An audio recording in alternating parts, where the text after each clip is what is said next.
Yan si Divine. Favorite number niya, 12. Tunet.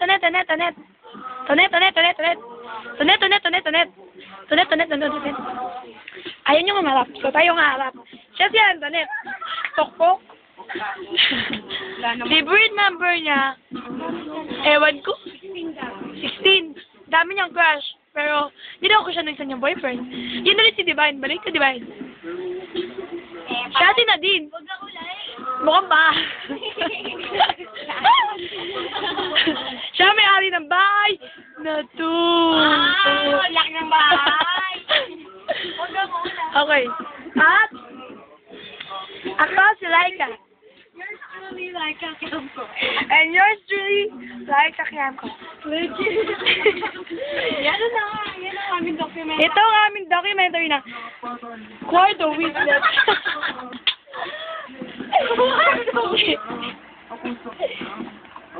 Back to Antoinette. Mahilig siya mag-surf ng internet. Ang hilig niya mag-surf ng internet. Siya mahilig. Ang tawag sa kanya, interneter. Siya ay ayaw mag-tide. Gusto niya mag-surf. Yes, yes lang. Siya si Divine. Ang mamaya balik. Mahilig siya mambala.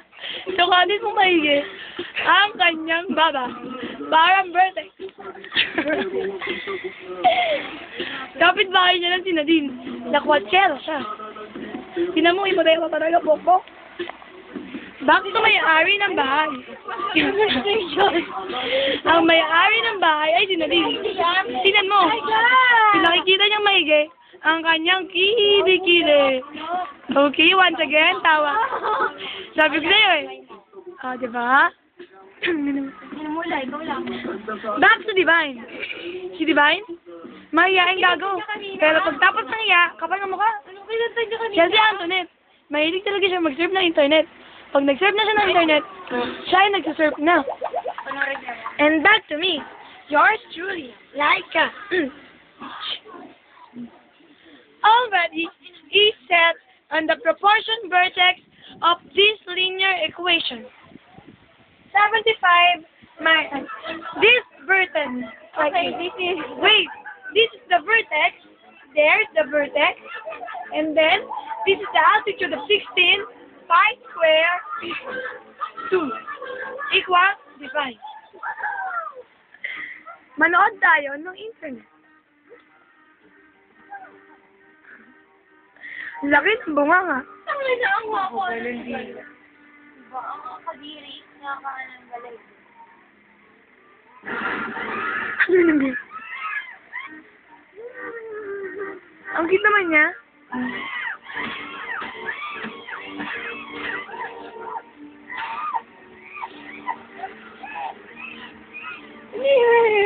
Yeah. Gago.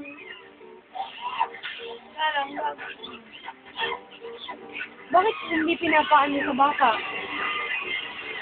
Siyang kagaguhan, tingnan mo yung dila kung ano. Tingnan mo. Masyado siya nanonood. Batang isip. Pero madami siyang crush. Siya din. Masyado siyang masyado. Pila. Siya din. Masyado. Oh, dito mo papiliin pa nga. Oh. Mahilig siya mamakyo. Mukha kasi yung pakyo. Siya ulit si Nadine. Ang may-ari na Pila. bahay. At ako si Laika. Ako ang may hawak ng phone.